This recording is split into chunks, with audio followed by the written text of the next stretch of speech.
Hello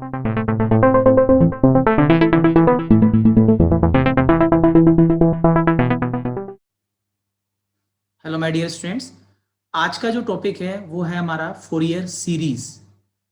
series आपने सुना होगा, सीरीज एपी और जीपी आपने पढ़ी हुई है 11th क्लास के अंदर, तो वहां पर सीरीज का नाम आता है। ठीक है, एपी, जीपी और एचपी। स्पेशल सीरीज भी आपने पढ़ी होगी जो कि इनफाइनाइट तक चलती है, अनंत तक चलती है। ठीक है, तो यहाँ पर आपके सामने एक नई टर्म है फोरियर सीरीज, जो कि आपके सेमेस्टर 1 इंजीनियरिंग मैथमेटिक्स में आती है। ये जो फोरियर सीरीज है वो यूनिट नंबर 3 का पार्ट है। ठीक है, और इसमें हम क्या करेंगे, पर्टिकुलर कोई फंक्शन को सीरीज में कन्वर्ट करेंगे। किसी फंक्शन को हम सीरीज में कन्वर्ट करते हैं, चाहे वो साइन हो, चाहे कोस हो, चाहे एफ एक्स ई की पावर एक्स हो, एफ एक्स हो, एक्स स्क्वायर हो, एनीथिंग एल्स। तो उस फोरियर सीरीज को समझने के लिए पहले इसकी इंट्रोडक्शन की हम बात करेंगे कि ये फोरियर सीरीज किसने दी है, ठीक है, किन फंक्शन पे अप्लाई होता है। तो यहाँ पर मैंने कुछ पॉइंट्स आप लोगों के लिए बनाए हैं, आप उसको एक एक करके सुने। ठीक है, उसके बाद में फिर हम इसको कंटिन्यू करेंगे। तो फर्स्ट टॉपिक आपके सामने है। इंट्रोडक्शन में किसने इंट्रोड्यूस किया इसको? जोसेफ फोरियर ने इसको इंट्रोड्यूस किया। एक फ्रेंच मैथमेटिशियन था। 70 और 68 के बीच और 1830 के बीच में इसका वर्किंग था। मतलब जो इनका जो जिस समय थे ये, और उस समय इन्होंने 1807 के अंदर फोरियर सीरीज को इंट्रोड्यूस किया, डेवलप किया, जिसकी हम बात कर रहे हैं। मैथमेटिक्स जो आप इंजीनियरिंग में पढ़ते हैं वो अप्लाइड मैथमेटिक्स है, क्योंकि इसकी जो एप्लीकेशंस हैं, इंजीनियरिंग की जो एप्लीकेशंस हैं वो मैक्सिमम हम यहाँ पर यूज करते हैं। ठीक है ना, उसके अंदर फोरियर सीरीज को यूज किया गया है। तो कुल मिला के एप्लीकेशन पर बेस्ड है, स्पेशली इलेक्ट्रिकल इंजीनियरिंग, जहां पर आपके ट्रांसफॉर्म की बात की जाती है, ट्रांसफॉर्मर की बात की जाती है, बहुत सारी वर्किंग वहां पर है। तो इंजीनियरिंग के अंदर जब आप अपना सब्जेक्ट चूज करते हैं, वहां पर इलेक्ट्रिकल इंजीनियरिंग अपने हायर मैथ्स मतलब हायर जो एजुकेशन है उसके अंदर इसका यूज देखते हैं। तो ये अप्लाइड मैथ्स में इसका काफी ज्यादा यूज है। अगर हम बात करें फोरियर सीरीज, एक्चुअल में Fourier series is an infinite series representation of periodic function. एक नाम यहां पर आपको दिखाई दे रहा है, पीरियोडिक। मैं अंडरलाइन कर देता हूं, पीरियोडिक। ठीक है, तो पीरियोडिक फंक्शन के बारे में डिस्कस करेंगे। What is periodic function in terms of trigonometric sine and cosine functions. यानी कि फोरियर सीरीज में ये तो क्लियर है कि एक पीरियोडिक फंक्शन की बात होगी और इसके अंदर ट्रिग्नोमेट्री के अंदर साइन और कोस को यूज किया जाएगा। ठीक है ना, और सीरीज जो होगी वो इनफाइनाइट होगी। इनफाइनाइट का मतलब है उस सीरीज को हम इन्फिनिटी तक ओपन कर सकते हैं, करना ही पड़ेगा प्रेजेंटेशन की फॉर्म में। सीरीज के अंदर आपको डेफिनेशन में आपको ये चीज दिखेगी। तो बात यहाँ पर पीरियोडिक फंक्शन की है, बात यहाँ पर ट्रिग्नोमेट्री फंक्शन साइन और कोसाइन की है। तो आपको और बात यहाँ पर इनफाइनाइट सीरीज की है। तो इसका मतलब ट्रिग्नोमेट्री जो फोरियर सीरीज है वो इन तीनों पर बेस्ड होगी। ये दूसरा इसका फैक्ट है। ठीक है, तो आई होप आपको ये चीज बिल्कुल क्लियर समझ में आ गई कि इंट्रोडक्शन इसका आपको दिख गया है कि क्या इसका इंट्रोडक्शन है। ठीक है, तीसरा पार्ट है, आप देखें, Fourier series is very powerful method to solve ordinary and partial differential equations. Ordinary differential equation 12th में आप लोग कर चुके हैं।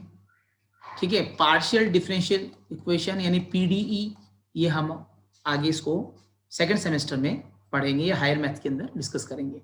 तो ओडीई एक छोटा पार्ट नहीं, काफी बड़ा पार्ट है, जिसको हम कुल मिला के सिंपल बात है, सेमेस्टर 2 की अगर हम बात करें, इसके बाद वाले जो सेमेस्टर 1 में हम ये चीजें पढ़ेंगे बेसिक, लेकिन ओडीई और पीडीई के बारे में हम बहुत डीपली स्टडी करेंगे।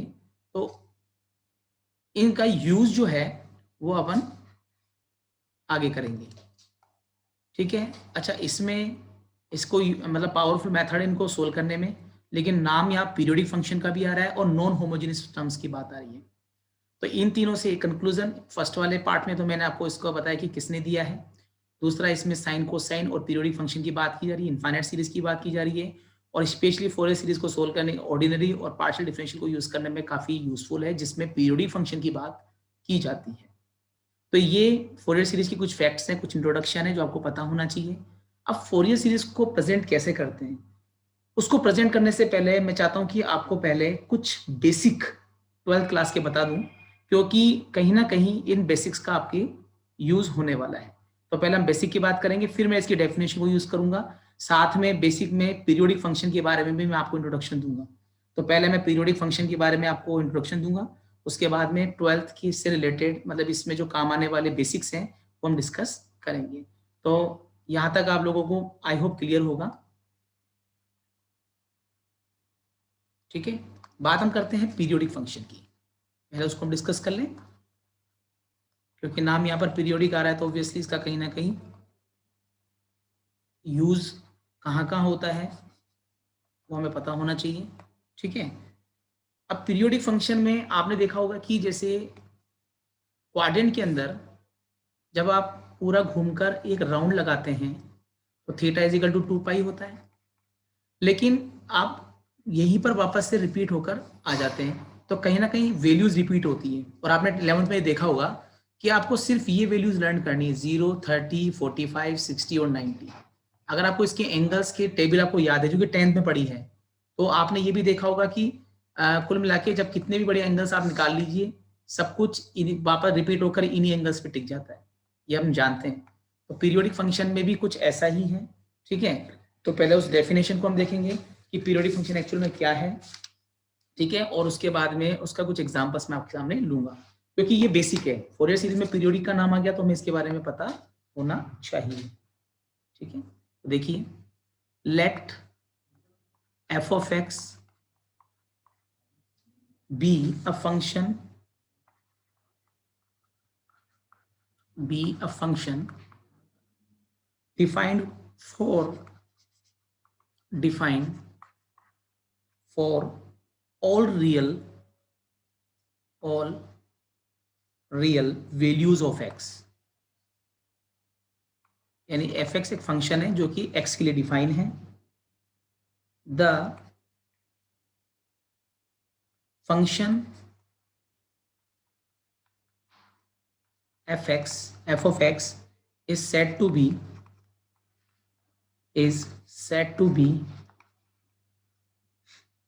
periodic if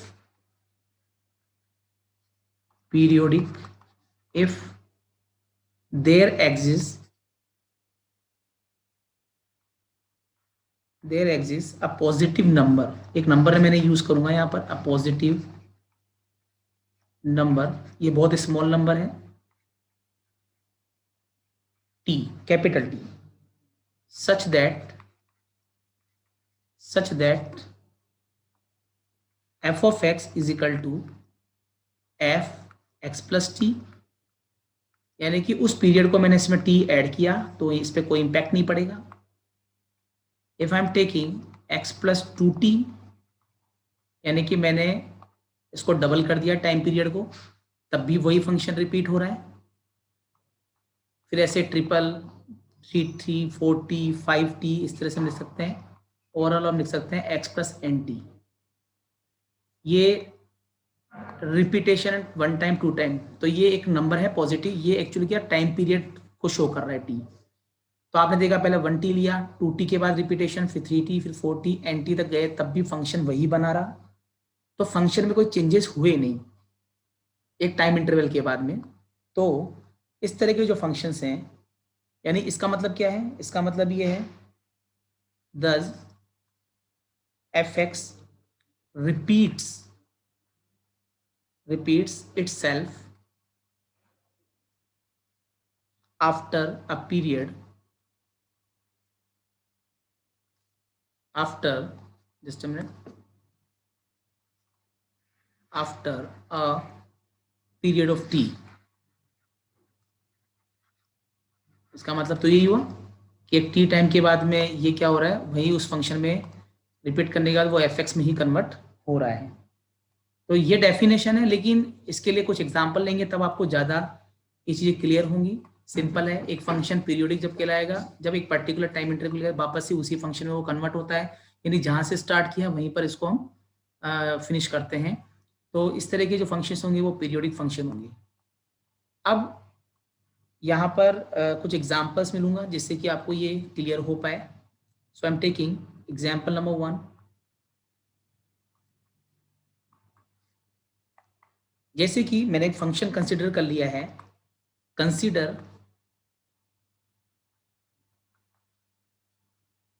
fx is equal to sine x, क्योंकि सबसे आसान एग्जाम्पल तो साइन ही होता है, ठीक है ना। वहां पर आपको ध्यान होगा कि फोरियर सीरीज में मैंने एक पॉइंट लिखा था, साइन और कोस के लिए इसको यूज करेंगे, यानी जो सीरीज होगी उसमें साइन और कोस ट्रिग्नोमेट्री फंक्शन मतलब इंक्लूडेड होगा, ठीक है। तो यहाँ पर आप एग्जाम्पल देखिए, एग्जाम्पल समझें। इस एग्जाम्पल में मैंने एक कंसिडर किया है फंक्शन साइन एक्स, तो आप देखेंगे sine x plus 2 pi is equal to sine x plus 4 पाई,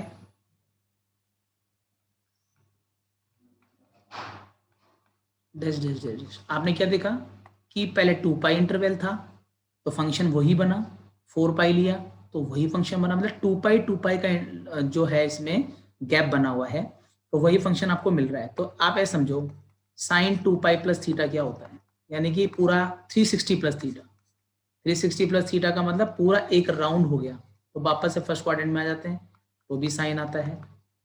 4 पाई का मतलब है यहाँ पर आपका जो सेकेंड राउंड हो गया, थर्ड राउंड, इस तरह से, तो वही फंक्शन रिपीट हो गया। तो आप देखेंगे कि यहाँ पर फंक्शन एक 2 पाई इंटरवल के बाद में चेंज हो रहा है। तो जिस तरह से आपने साइन के लिए यूज किया वैसे ही हम कोस के लिए भी यही लगा सकते हैं। तो यहाँ पर अगर मैं कोस की बात करूँ तो कोस के लिए भी बिल्कुल यही कंडीशन अप्लाई कर सकते हैं कि एक पर्टिकुलर इंटरवल के बाद में वही वैल्यू आपको मिल रही है, लेकिन इनके बीच में जो टाइम इंटरवल का जो गैप है वो है, पीरियड जो है वो 2 पाई है, ठीक है। तो हम कह सकते हैं दस sine x and cos x, sine and cos x are periodic function, are periodic function with period 2 pi. तो ये तो कंफर्म है कि 2 पाई के बाद ही इसमें चेंजेस आ रहे हैं, लेकिन इसमें कुछ रिमार्क हैं जो मैं चाहता हूं आपको पता रहे हैं। जैसे एग्जांपल 1 लिया, एग्जांपल मैं सिर्फ आपको इसके रिमार्क बता रहा हूं कि क्या क्या, और हम इस तरह से कितनी चीज़ों को हम कहाँ का ये पीरियोडिक होगा और कहाँ का पीरियोडिक नहीं होगा वो हम यहाँ पर डिस्कस कर सकते हैं। अभी यहाँ पर मैं कुछ और एग्जाम्पल लेता हूँ, समझे। मतलब इससे एक चीज़ तो क्लियर है, अगर हम इसको ट्रिग्नोमेट्री के अंदर जाएं, sine x cos x sec x and cosec x are periodic function.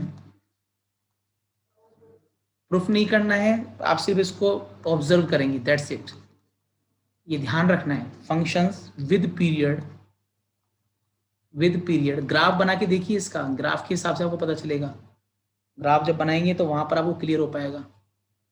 2 पाई यानी कि साइन कोस सेक कोसेक जो है 2 पाई के बाद में अपनी पुरानी पोजीशन में आ जाते हैं। 2 पाई का डिफरेंस है, जैसे ऊपर अब मैंने एग्जांपल लेके आपको भी जस्ट समझाया साइन कोस की, इस तरह से। इसी तरह से इसी में एग्जांपल नंबर हम 3 की बात करें, एग्जांपल तो नहीं है लेकिन आपको ये पता होना चाहिए, ये रिमार्क है, आप इसको रिमार्क बोल सकते हैं। अगर हम 10x की बात करें और cot-x की, 10x and cot-x are periodic functions, are periodic functions with period pi, यानी कि पाई के बाद इसमें चेंजेस आते हैं। आप ग्राफ बनाएंगे तो उससे पता चलेगा, ऐसे नहीं पता चलता, ठीक है ना। तो ग्राफिकल जब इसको प्रेजेंट करके देखेंगे तब आपको पता चलेगा कि पर्टिकुलर वो उसी जहां से स्टार्ट किया वहीं पर इसका वन फिनिशिंग करते हैं। तो ये आपको सिर्फ ध्यान रखना है कि ये रूल्स इसके अंदर लगते हैं, ठीक है। अब डेफिनेशन को समझाने से पहले मैं चाहता हूं कि आपको फोरियर सीरीज की डेफिनेशन लेने से पहले कुछ बेसिक जो इसमें काम आने वाले 101% काम आएंगे उनकी हम बात करेंगे।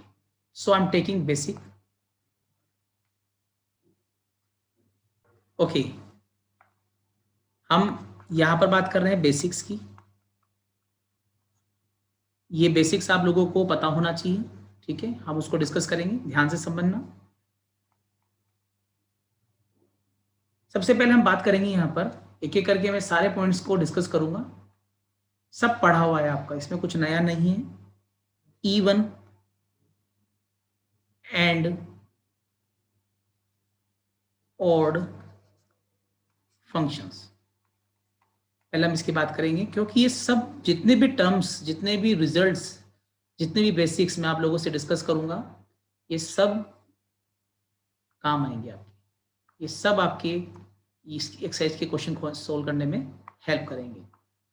अब पहले तो हम इवन फंक्शन की बात करते हैं। What is even function?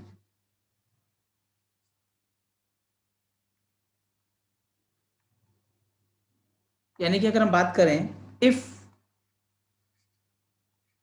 Function में अगर माइनस रख दिया जाए, किसी फंक्शन में नेगेटिव एक्स, तो उस फंक्शन पे कोई इंपैक्ट नहीं पड़े, मतलब यहां पर क्या आ जाए, पॉजिटिव आ जाए। ये माइनस रखने पर इस पर कोई इंपैक्ट नहीं पड़े, तो देन फंक्शन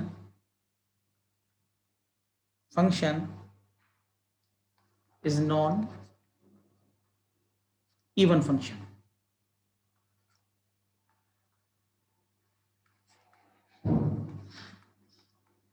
इवन फंक्शन, ठीक है। अब एग्जाम्पल लेके देखते हैं, एग्जाम्पल की फॉर्म में, क्योंकि ये सब किया हुआ है आप लोगों का, इतनी प्रॉब्लम नहीं है इसके अंदर। जैसे मान लीजिए मैंने एफ एक्स लिया, कॉस एक्स, और आप जानते हैं कि कॉस एक्स में अगर नेगेटिव टर्म रख दी जाए तो नेगेटिव का कॉस में कोई इंपैक्ट नहीं पड़ता, वो पॉजिटिव ही आता है। यानी कि वापस से मतलब पॉजिटिव बना हुआ, नेगेटिव टर्म यहाँ बिल्कुल भी नहीं आ रही है। तो इसी तरह से मान लीजिए मैंने लिखा f x is equal to x to power 4 या एक्स स्क्वायर ले लेते हैं। अगर मैं इसमें माइनस रखता हूं, एक्स की जगह नेगेटिव एक्स को रिप्लेस करते हैं, तो यहाँ पर ये पॉजिटिव हो जाएगा, तो भी यहाँ पर कोई फर्क नहीं पड़ेगा। तो ये दोनों इवन है, इवन में नेगेटिव नहीं आता है, वो पॉजिटिव ही बना रहता है, मतलब वही फंक्शन वापस से रिपीट होता है, ठीक है। इसी तरह से अगर हम बात करें, ये तो बात हुई आपकी इवन की, ऑड फंक्शंस की बात कर लेते हैं।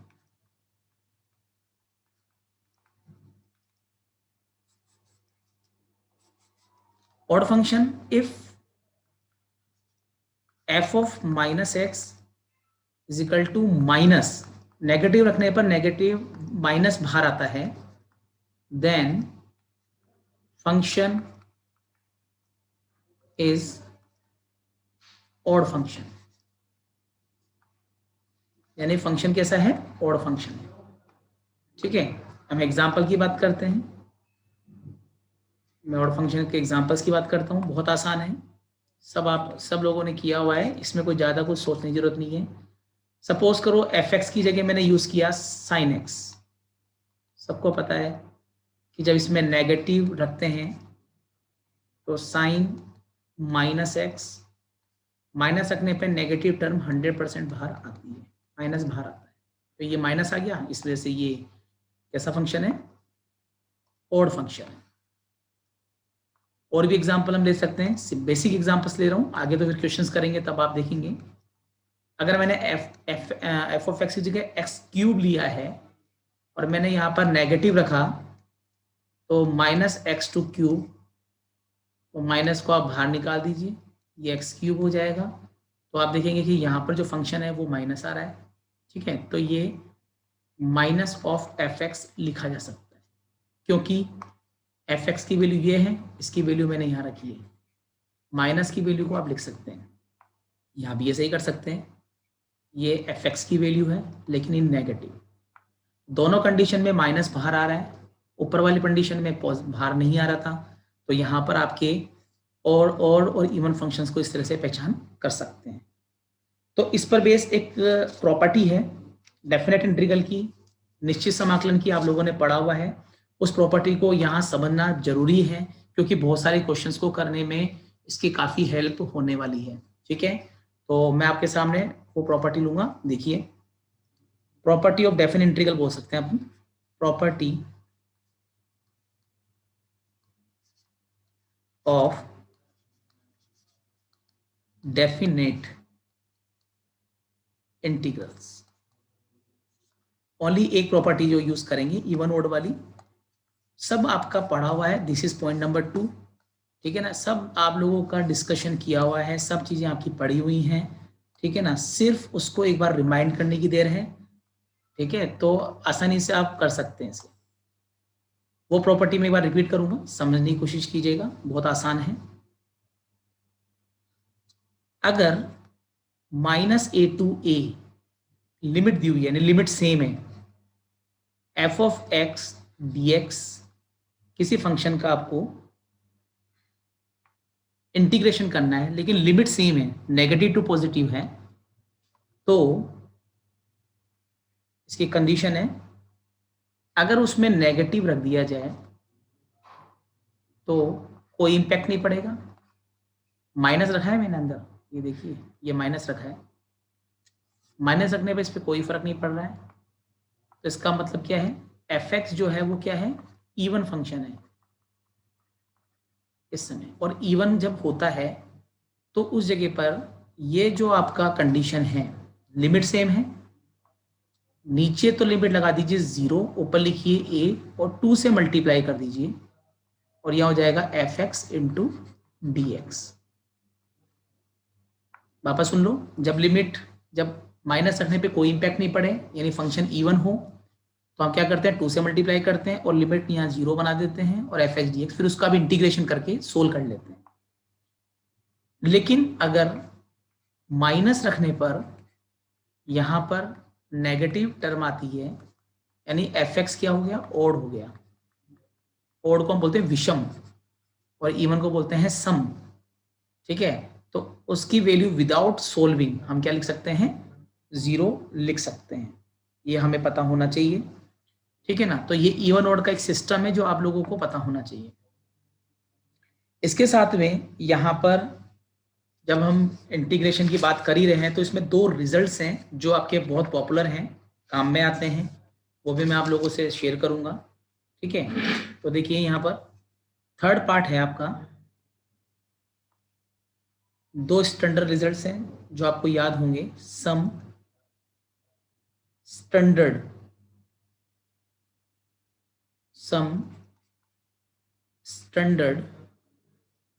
रिजल्ट्स। सम में 2 ही रिजल्ट्स हैं, just a minute.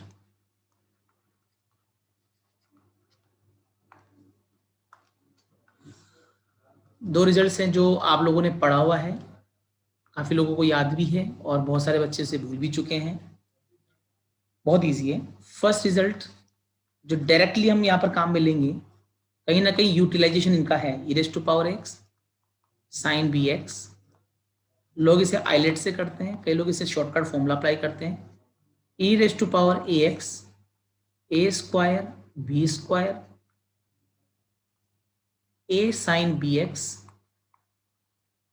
Minus b cos b x plus c. ये देखिए, पहले साइन लिखेंगे, फिर कोस लिखेंगे, बीच में माइनस आएगा, ए साइन बी, बी एक्स तो दोनों में आ रहा है, लेकिन पहले यहाँ ए है, फिर यहाँ पर बी है, और यहाँ पर आपके sine b x cos b x है, ठीक है।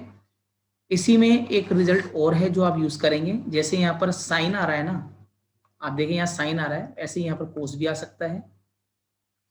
सीबीएसई की बुक में ये अवेलेबल नहीं था फॉर्मूला, एनसीईआरटी के अंदर, पर अदर बोर्ड्स में आप देख सकते हो, मिल जाएगा ये। तो e raise to power a x a square plus b square, यहाँ हो जाएगा आपका, साइन की जगह आप कोस लिखिए और कोस की जगह साइन लिखिए, लेकिन बीच में आप लगाएंगे प्लस सी, ठीक है। सिर्फ डिफरेंस इतना सा है, साइन की जगह कोस है, कोस की जगह साइन है, माइनस की जगह प्लस है, तो प्लस की जगह माइनस इसको अपन लगा सकते हैं, ठीक है। तो ये रिजल्ट्स आपको बिल्कुल क्लियर हैं। इसी में नेक्स्ट जो रूल है वो मैं आपको बता देता हूँ, मतलब जो बेसिक है, बेसिक की बात कर रहा हूँ मैं। तो बेसिक नंबर 4, उसमें आपको पता है कि साइन ऑफ एन पाई 0 होता है। यहां पर n जो है इंटीजर है for all n belongs to z। Integer का मतलब है 1 2 3 4 5, 0 1 2 3 4 5 नेगेटिव पॉजिटिव। तो जैसे मान लीजिए मैंने यहाँ पर रखा n की जगह 1 रखा, यहाँ पर रखा 1, तो ये पाई हो जाएगा। अगर मैं n इजिकल टू यहाँ पर 1 रखता हूँ तो साइन पाई की वैल्यू 0 होती है। अगर मैं n इजिकल टू 2 की बात करता हूँ तो ये बनता है आपका साइन 2 पाई अगेन 0। और अगर मैं साइन की जगह 3 रखता हूँ, इस तरह की वैल्यूज आपको पुट करनी है इंटीजर्स की फॉर्म में। 3 पाई यानी कि यहाँ पर मल्टीप्लाई कर लेना, पाई से 180 को 0 आएगा एंड सो ऑन। ठीक है, ये आपको ध्यान रख के चलना है। तो n पाई की वैल्यू 0 मानेंगे यहाँ पर। लेकिन अगर हम बात करें कोस ऑफ n पाई की, तो इसकी वैल्यू होती है -1 टू पावर n। ठीक है, -1 टू पावर n। ये रिजल्ट्स दोनों आपको ध्यान रखने हैं। ठीक है, तो इसकी वैल्यू क्या होती है जरा उसको भी देख लेते हैं।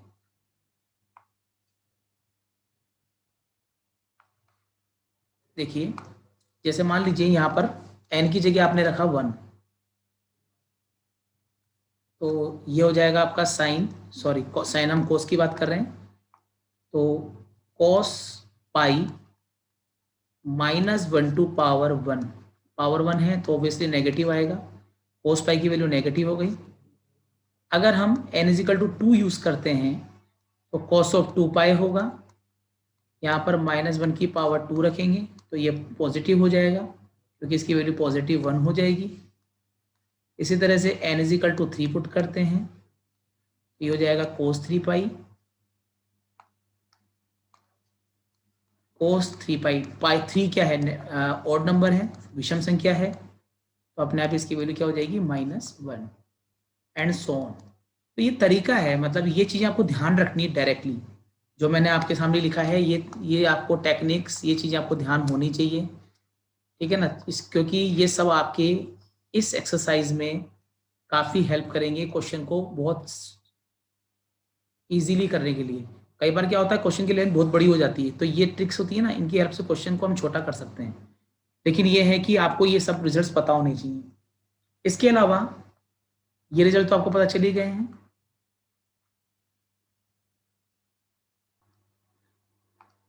अब बात हम करेंगे ट्रिग्नोमेट्री फंक्शंस की, ये भी आपके काम के हैं।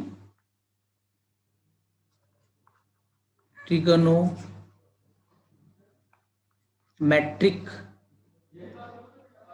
जस्ट अ मिनट, मैट्रिक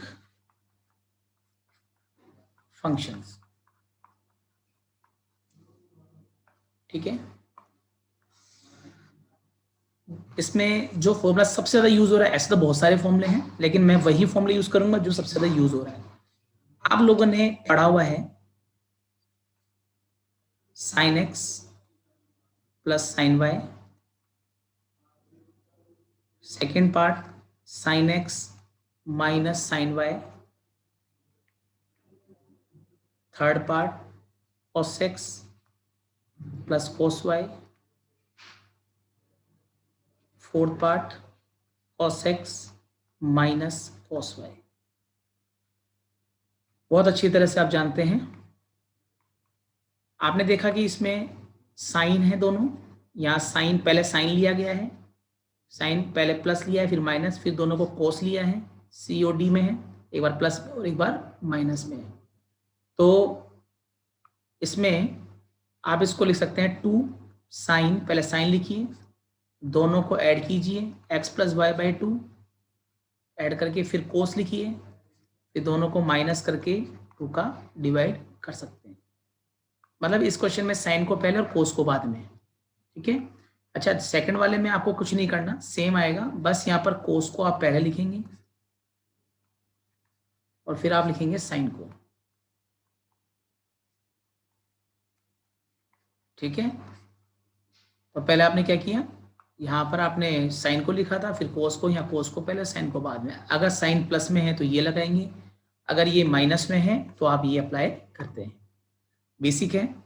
लेकिन अगर दोनों कोस आ रहे हैं तो cos x plus y by 2 into cos of x minus y by 2। ठीक है, यहाँ देखिए प्लस आ रहा है तो दोनों के बीच में रूल लगा सकते हैं इसी तरह से। लेकिन अगर माइनस में है तो दोनों को आप साइन में लेंगे, लेकिन नेगेटिव बाहर आएगा, एक्स प्लस वाई बाय 2, और यहां पर आप लिख सकते हैं sine x minus y by 2। But ये जो डी नंबर का फॉर्मूला है, उस डी वाले में आप देखिए कि अगर ये जो नेगेटिव टर्म है, मैं इसकी बात कर रहा हूं, ये नेगेटिव टर्म जब इधर लेते हैं तो y और x अपनी जगह बदलें, क्योंकि नेगेटिव है तो ऑब्वियसली ये इधर लेंगे तो ये y प्लस हो जाएगा और ये नेगेटिव हो जाएगा। तो हम इसको लिख सकते हैं cos y minus cos x is equal to 2 sine x plus y by 2 sine x minus y. ठीक है, ये तो हो गया आपके प्लस वाले एंगल्स। दो ट्रिग्नोमेट्री फंक्शंस के बीच में अगर प्लस या माइनस आता है तो हम ये रूल अप्लाई करते हैं, मतलब ये फॉर्मूले लगाते हैं। लेकिन इसके अलावा यहीं पर मैं आपसे एक चीज और डिस्कस करूंगा, एक मिनट होल्ड कीजिए प्लीज।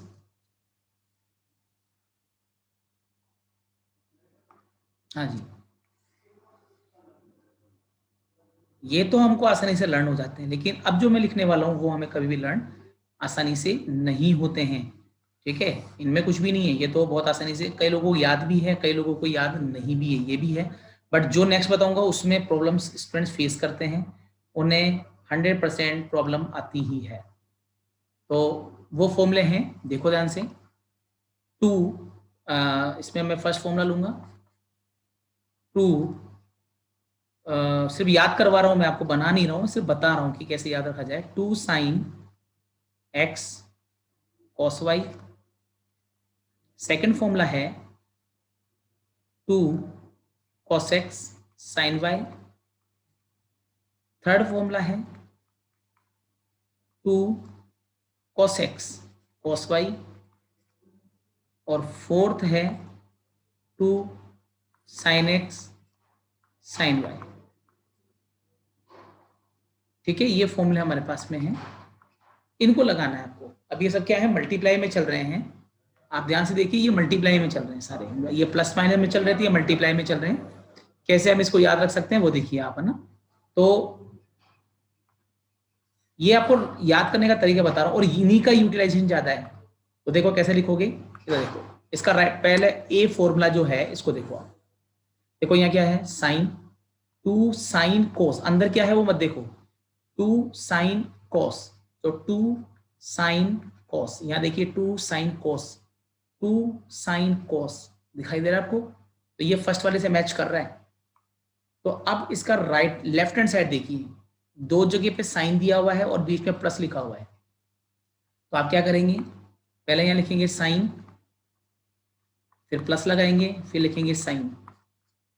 ठीक है, और अब ये जो दोनों एक्स और वाई फंक्शन हैं, ये दोनों, इनको एक बार प्लस कर दीजिए और एक बार आप इसको माइनस करें। ठीक है, सिमिलरली सेकंड वाले फॉर्मूले में 2 cos साइन, तो 2 cos साइन, इसका राइट हैंड साइड देखिए, इसका लेफ्ट हैंड साइड देखिए। अच्छा, यहाँ पर क्या आ रहा है, माइनस आ रहा है। ठीक है, और साइन साइन आ रहे हैं दोनों, तो आप क्या करेंगे, यहाँ पर आप लिखें इसको साइन, फिर माइनस लगाइए, फिर यहाँ पर नेगेटिव क्यों लगा रहे हैं, क्योंकि इसके लेफ्ट में नेगेटिव है। मैं सिर्फ लर्न करने का तरीका सिखा रहा हूँ, बाकी बनाने के तरीके तो अलग हैं। तो यहाँ पर आप क्या लिखें, एक बार इसको प्लस में लिखिए एक्स प्लस वाई, और एक बार आप लिखिए माइनस में। सिमिलरली यहाँ पर चल रहा है 2 cos cos थर्ड वाले में, तो यहाँ 2 cos cos, तो राइट हैंड साइड में यहाँ cos x plus cos y है।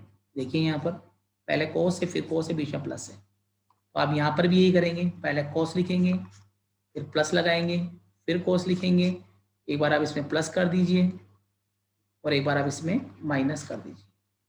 ठीक है, इसी तरह से अगर मैं इस पार्ट की बात करूं,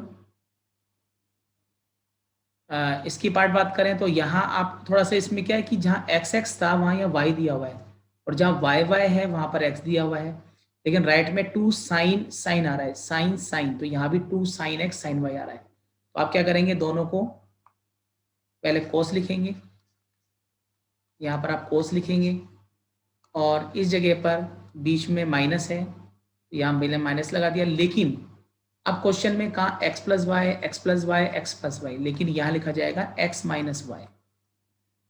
यहाँ लिखा हुआ है x minus y, x minus y, x minus y, आप यहाँ लिखिए x प्लस वाई। ठीक है, तो ये तरीका है फॉर्मूले लर्न करने का, इससे क्या आपको ये आसानी चीजें ध्यान रहेंगी। ये जो फॉर्मूले मैं आपको बता रहा हूँ ये 12th क्लास के फॉर्मूले हैं, जो भी आपसे लोगों से मैं डिस्कस कर रहा हूँ, these are the formula from this one. अच्छा, इस लास्ट फॉर्मूले में एक बार मैं रिपीट कर देता हूँ क्योंकि मुझे लगता है आप कंफ्यूज हो जाएंगे। देखो, अगर मैं यहाँ देखूँ first sine x plus y by two, x plus y by two, x plus y, लेकिन यहाँ क्या लिखा हुआ है, ये भी सेम है, मतलब ये सब कुछ सेम है, लेकिन एक्स एक्स एक्स, लेकिन यहाँ लिखा है वाई वाई वाई वाई, यहाँ पर वाई लिखा हुआ है तो यहाँ पर एक्स लिखा हुआ है, तो ये उल्टा हो गया, तो यानी कि वाई को पहले एक्स को बाद में। तो इस फॉर्मूले में जो भी आप लिखेंगे एक्स प्लस वाई, यहाँ एक्स माइनस वाई को पहले लिखें क्योंकि ये बाद में है, इसको पहले लिखा है, ये पहले है, इसको बाद में लिखा है, सिर्फ वो प्लस माइनस की वजह से प्रॉब्लम आ रही है, बाकी ऐसा कुछ नहीं है। बट यहाँ पर इस फॉर्मूले को आसानी से इस तरह से लर्न कर सकते हैं। These are the formula related to 12th class. ठीक है, तो मुझे लगता है आप लोगों को ये चीज बिल्कुल क्लियरली समझ में आ गई होगी। अब जो नेक्स्ट लेक्चर है उसके अंदर मैं आपको फोरियर सीरीज की जो डेफिनेशन है वो लूंगा, उसके कौन कौन सी केसेस हैं उसको डिस्कस करेंगे, और पीरियोडिक फंक्शन साइन कोस को कैसे उसमें उसको यूज करते हैं, और उस पर बेस एग्जाम्पल्स में लूंगा। लेकिन उससे पहले जो भी मैंने आज के लेक्चर में आपसे डिस्कस किया है उन सब की आप प्रैक्टिस करें, देखें, और फंडामेंटल आप एक बार जब आपको क्लियर होंगे तो क्वेश्चंस करने में आपको प्रॉब्लम नहीं होगी।